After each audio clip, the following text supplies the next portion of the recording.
Hi dears, എല്ലാവർക്കും പുതിയൊരു വീഡിയോയിലേക്ക് സ്വാഗതം. ഇന്ന് നമ്മൾ ഉണ്ടാക്കാൻ പോകുന്നത് നല്ല വറുത്തരച്ച സാമ്പാറാണ് കേട്ടോ. വറുത്തരച്ച സാമ്പാർ വെക്കുന്നതിനായിട്ട് ആദ്യമായിട്ട് നമുക്ക് സാമ്പാർ മസാല തയ്യാറാക്കി എടുക്കണം. അതിനു മുന്നേ അതിന് വേണ്ട ഇൻഗ്രീഡിയൻസ് നമുക്ക് എന്തൊക്കെയാണെന്ന് നോക്കാം. അതിനായിട്ട് പരിപ്പ്, ഒരു പിടി പരിപ്പ് ഞാൻ വെള്ളത്തിലിട്ടിട്ടുണ്ട്. അധികം വേണ്ട കേട്ടോ, വറുത്തരച്ച് വെക്കുന്നതുകൊണ്ട് പരിപ്പ് കുറച്ച് മതി. പിന്നെ പുളി വെള്ളത്തിലിട്ടുണ്ട്, ഒരു ബൗൾ നാളികേരം എടുത്തിട്ടുണ്ട്. അതുപോലെ തന്നെ പച്ചക്കറികൾ, നമ്മളെ കയ്യിലുള്ള പച്ചക്കറികൾ ഞാൻ എടുത്തിട്ടുണ്ട്. മത്തങ്ങ പ്രത്യേകിച്ചും സാമ്പാറിൽ ഇടുന്നത് നല്ല ടേസ്റ്റാണ് കേട്ടോ.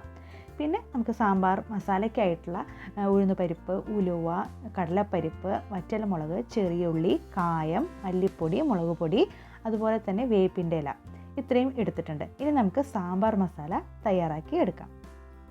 അതിനു മുന്നേ നമുക്ക് പരിപ്പും വെള്ളരിക്കയും കൂടിയിട്ട് ഒരു 2 വിസിൽ കുക്കറിൽ ചെയ്തെടുത്ത് മാറ്റി വെക്കണം കേട്ടോ. അപ്പോൾ അത് വെന്ത് വരുന്ന സമയം കൊണ്ട് നമുക്ക് സാമ്പാർ മസാല തയ്യാറാക്കി എടുക്കാം. കുക്കറിലേക്ക് പരിപ്പിട്ട് കൊടുത്തിട്ടുണ്ട്, വെള്ളരിക്ക ഇട്ട് കൊടുത്തിട്ടുണ്ട്, അതുപോലെ തന്നെ കായ 2 വിസിൽ ചെയ്ത് കൊടുക്കുന്നുണ്ട്. കായും കൂടി ഇട്ട് കൊടുത്തിട്ടുണ്ട്. മഞ്ഞൾപ്പൊടി, ഉപ്പും കൂടി ഇട്ടിട്ട് 2 വിസിൽ മാത്രം മതി കേട്ടോ, ഓവർ കുക്ക് ആവേണ്ട. 2 വിസിൽ ചെയ്തെടുത്തിട്ട് നമുക്ക് മാറ്റി വയ്ക്കാം.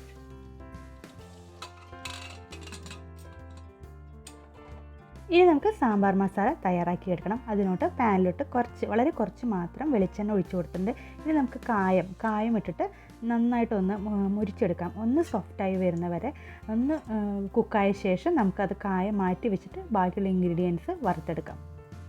കായം ഒരുപാട് ഹാർഡായി പോവാതിരിക്കാനാണ് കേട്ടോ. കുറച്ച് നമുക്കൊന്ന് സോഫ്റ്റായിട്ട് കുക്കായ ശേഷം നമുക്ക് മാറ്റി വെച്ചിട്ട് പിന്നെ ലാസ്റ്റ് നമുക്ക് വീണ്ടും ഇട്ട് കൊടുത്താൽ മതിയാവും. ഇനി ഇതിലോട്ട് പാൻ നന്നായിട്ട് ചൂടായിട്ടിരിക്കുന്നത് നമുക്ക് വേഗം തന്നെ ഓരോന്നായിട്ട് ഇട്ട് കൊടുക്കാം. ഉലുവ ഇട്ട് കൊടുക്കാം. ഉലുവൊന്ന് പൊട്ടി വരുമ്പോൾ അതിലോട്ട് ഉഴുന്നും പരിപ്പ് ഇട്ട് കൊടുക്കാം. ഒക്കെ വളരെ ക്വാണ്ടിറ്റി നമ്മൾ എടുക്കുന്ന കഷ്ണത്തിനും ആ ഒരു അളവിനനുസരിച്ച് ക്വാണ്ടിറ്റിയിൽ വ്യത്യാസം വരും കേട്ടോ. അപ്പോൾ ഉഴുന്നും പരിപ്പ് ഞാനൊരു ടീസ്പൂൺ എടുത്തിട്ടുണ്ട്. കടലപ്പരിപ്പ് എടുത്തിട്ടുണ്ട്. അതൊന്ന് കളറ് മാറി വരുമ്പോൾ അതിലോട്ട് വറ്റൽമുളകും കൂടി ഇട്ടിട്ട് നന്നായിട്ടൊന്ന് ബ്രൗൺ നിറാവുന്നവരെ കുക്കായ ശേഷം നമുക്ക് ബാക്കിയുള്ള ഇൻഗ്രീഡിയൻസ് ഇട്ട് കൊടുക്കാം.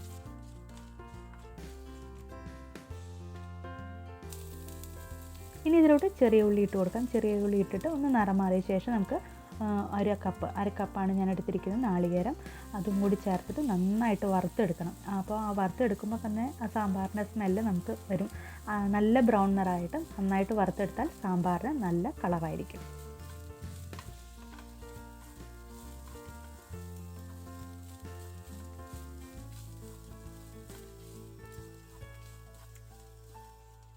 ഇട്ട് കൊടുത്ത നാളികേരം നന്നായിട്ട് ബ്രൗൺ നിറമായിട്ട് വന്നിട്ടുണ്ട്. ഒരു മീഡിയം ഫ്ലെയിമിൽ വെച്ച് ചെയ്യുകയാണ് കേട്ടോ നല്ലത്. അപ്പോഴാണ് ഈവണായിട്ട് നല്ല ബ്രൗൺ ആയിട്ട് വരുന്നത്. ഇനി ഇതിലോട്ട് മല്ലിപ്പൊടി 1.5 to 2 ടേബിൾ സ്പൂൺ വരെ നമുക്ക് ആഡ് ചെയ്ത് കൊടുക്കാം. അതുപോലെ തന്നെ 3/4 ടേബിൾ സ്പൂൺ മുളക് പൊടി അല്ലെങ്കിൽ റെഡ് ചില്ലി പൗഡർ ആഡ് ചെയ്ത് കൊടുത്താലും മതിയാവും. അപ്പോൾ നല്ല കളറായിരിക്കും സാമ്പാറിന്. ഇത്രയും ആഡ് ചെയ്ത ശേഷം മീഡിയം ഫ്ലെയിമിലാണ് കേട്ടോ വെക്കേണ്ടത്. എന്നിട്ട് 1-2 മിനിറ്റ് ഒന്ന് കുക്ക് ചെയ്യാം. അതുപോലെ തന്നെ വറുത്ത് വെച്ചിരിക്കുന്ന കായം കൂടി ഇട്ട് കൊടുക്കാൻ മറക്കരുത് കേട്ടോ. അതും കൂടി ഇട്ട ശേഷം നമുക്ക് 1-2 മിനിറ്റ് ഒന്ന് കുക്ക് ചെയ്ത ശേഷം നമുക്ക് ഫ്ലെയിം ഓഫ് ചെയ്തിട്ട് തണുത്ത ശേഷം നമുക്ക് ഈ സാമ്പാർ മസാല നല്ല ഫൈനായിട്ട് അരച്ചെടുക്കണം കേട്ടോ. ഇനി ഈ സാമ്പാർ മസാല നമുക്ക് തലേ ദിവസം ഉണ്ടാക്കി ഒരു നല്ല എയർടൈറ്റ് ആയിട്ടുള്ള പാത്രത്തിൽ അടച്ച് ഫ്രിഡ്ജിൽ വെക്കുകയാണെങ്കിൽ നമുക്ക് പിറ്റേ ദിവസം സുഖമായിട്ട് നല്ല വറുത്തരച്ച സാമ്പാർ വെക്കാം കേട്ടോ. അപ്പോൾ ഈ സാമ്പാർ മസാലയൊക്കെ നല്ല വറുത്തെടുത്ത് നല്ല സ്മെല്ലാണ് കേട്ടോ. റെഡി ആയിട്ടുണ്ട്. ഇനി തണുത്തതിൽ നമുക്ക് അരച്ച് എടുക്കാം. അപ്പോൾ ഈ സാമ്പാർ മസാല ഒന്ന് തണുത്ത് വരുന്ന സമയം കൊണ്ട് നമുക്ക് കഷ്ണങ്ങൾ വേവിക്കാൻ വെക്കാം കേട്ടോ. അപ്പോൾ അതിൻ്റെ ഇടയിൽ വെക്കാം. ഈ കഷ്ണങ്ങളൊക്കെ നമുക്ക് വേവിക്കാൻ വെക്കാം. നമുക്ക് ഡയറക്റ്റായിട്ടുള്ള ഒരു കുക്കറിൽ ചെയ്തെടുക്കാവുന്നേ ഉള്ളൂ. ഞാനിപ്പോൾ ഇവിടെ ഒന്ന് ടേസ്റ്റ് കൂടാനായിട്ട് ചെയ്യുന്നത് ചട്ടിയിൽ വെക്കാറുണ്ട് കേട്ടോ. കഷ്ണങ്ങൾ ഇട്ട് കൊടുത്തു. അതിൻ്റെ പുറത്തു കൂടെ നമ്മൾ വേവിച്ചിരിക്കുന്ന പരിപ്പും വെള്ളരിക്കും കൂടി ഇട്ട് കൊടുത്തിട്ടുണ്ട്. പച്ചമുളക് 3-4 ഇട്ട് കൊടുത്തിട്ടുണ്ട്. അതുപോലെ തന്നെ കറിവേപ്പില ഇട്ട് കൊടുത്തിട്ടുണ്ട്. ആവശ്യത്തിന് ഉപ്പ് ഇട്ട് കൊടുക്കണം. ഇനി കഷ്ണങ്ങൾ നമുക്ക് വെന്ത് വരാനായിട്ട് വെയിറ്റ് ചെയ്യാം. അപ്പോൾ ഈ സാമ്പാർ കഷ്ണങ്ങൾ ഒരു 3/4 ഭാഗത്തോളം വേവായി കഴിഞ്ഞാൽ നമുക്കിതിലോട്ട് സാമ്പാർ മസാല ആഡ് ചെയ്തിട്ട് ഒന്നും കൂടി കുക്ക് ചെയ്യണം. അപ്പോഴാണ് കഷ്ണങ്ങളിലൊക്കെ സാമ്പാറിൻ്റെ ആ സ്മെല്ലൊക്കെ പിടിച്ച് നല്ലൊരു ഫ്ലേവറൊക്കെ വരണമല്ലോ. ഇനി നമുക്ക് ഇതിലോട്ട് വെണ്ടക്കായ ആഡ് ചെയ്യുവാണെങ്കിൽ വെണ്ടക്കായും തക്കാളി എണ്ണയിലൊന്ന് വഴറ്റിയ ശേഷം ആഡ് ചെയ്യാൻ കേട്ടോ. ഈ സ്റ്റേജിൽ തന്നെ നമുക്ക് ആഡ് ചെയ്ത് കൊടുക്കാം. അങ്ങനെയാണ് കേട്ടോ നല്ലത്. അല്ലെങ്കിൽ ആ വഴുതന ആ ഒരു വെണ്ടക്കായുടെ ആ ഒരു പശ പോലെയുള്ളതുണ്ടല്ലോ, അത് സാമ്പാറിൽ കിടന്ന് സാമ്പാറിന് ആ ഒരു വഴുവഴുപ്പ് പോലെ വരും. അപ്പോൾ അങ്ങനെ ചേർക്കുകയാണ് നല്ലത്. അപ്പോൾ ഈ സാമ്പാർ മസാലയും കൂടി ചേർത്തിട്ട് മുഴുവനായിട്ട് നമുക്ക് കഷ്ണങ്ങളൊക്കെ കുക്ക് ചെയ്തെടുക്കണം. ആവശ്യത്തിന് ഉപ്പിട്ട് കൊടുക്കാം, കറിവേപ്പിലൊക്കെ ഇട്ട് കൊടുക്കാം കേട്ടോ. അപ്പോൾ നമുക്കിനി കഷ്ണങ്ങളും ആ ഒരു സാമ്പാർ മസാലയും എല്ലാം കൂടിയിട്ട് നന്നായിട്ടൊന്ന് കുക്ക് ചെയ്തെടുക്കാം.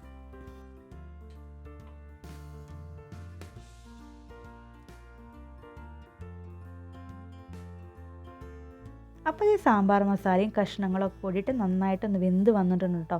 ഇനി ഇതിലോട്ട് നമുക്ക് പുളി ആഡ് ചെയ്തിട്ടില്ല. അപ്പോൾ ഞാനൊരു നെല്ലിക്ക വലുപ്പത്തിൽ പുളി ഞാൻ വെള്ളത്തിലിട്ട് വെച്ചിരുന്നു. അപ്പോൾ അത് എടുത്ത് പിഴിഞ്ഞെടുത്ത് ജ്യൂസ് നമുക്ക് ആഡ് ചെയ്ത് കൊടുക്കണം. അപ്പോൾ സാമ്പാർ മസാല ചേർത്തപ്പോൾ നമുക്ക് അത്യാവശ്യം വെള്ളം കൂടി ചേർത്തിട്ടാണ് കേട്ടോ കഷ്ണങ്ങളൊക്കെ വേവിച്ചത്. അപ്പോൾ സാമ്പാറിൻ്റെ കട്ടി അതുപോലെ തന്നെ എത്ര വേണം പാകമൊക്കെ നമുക്ക് വെള്ളം ഒഴിച്ച് നമുക്ക് അഡ്ജസ്റ്റ് ചെയ്യാവുന്നതാണ് സാമ്പാർ മസാല ചേർക്കുന്ന സമയത്ത്. അപ്പോൾ ഇത് ലാസ്റ്റ് പുളിവെള്ളം കൂടി ആഡ് ചെയ്ത് ഇനി ഒന്ന് തിളച്ച ശേഷം നമുക്കിതിലോട്ട് വറവ് ഇട്ട് കൊടുക്കാം.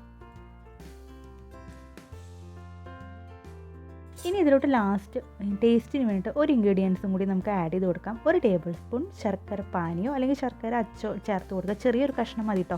മധുരം ഉണ്ടെന്ന് ഒരിക്കലും തോന്നിക്കരുത്. സാമ്പാറിൽ എല്ലാ ടേസ്റ്റും കൂടി ബാലൻസ് ചെയ്ത് നല്ലൊരു ടേസ്റ്റ് വരുന്നതിനാണ് കേട്ടോ. ടേസ്റ്റ് കൂട്ടാനാണ് നമ്മൾ ഒരു ടേബിൾ സ്പൂൺ വേണമെന്നില്ല, ഒരു 3/4 ടേബിൾ സ്പൂൺ ആയാലും മതി. അത്രയും ചേർത്ത് കൊടുത്താൽ എൻ്റെ ഇപ്പോൾ ശർക്കര പാനി ലിക്വിഡ് ആയിട്ടുള്ളതുകൊണ്ട് ഞാനത് ചേർത്ത് കൊടുത്തത് മാത്രം കേട്ടോ. അപ്പോൾ അതുകൊണ്ട് ചേർത്ത് കൊടുത്ത് ഒന്ന് തിളച്ച ശേഷം നമുക്കിതിലോട്ട് വറവ് ഇട്ട് കൊടുക്കാം.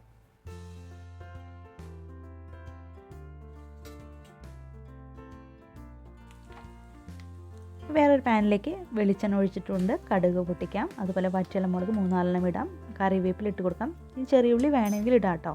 ചെറിയ ഉള്ളി കൂടി ഇട്ടിട്ട് നന്നായിട്ടൊന്ന് മൂത്ത ശേഷം നമുക്ക് സാമ്പാറിൻ്റെ പുറത്തോട്ട് ഒഴിക്കാം.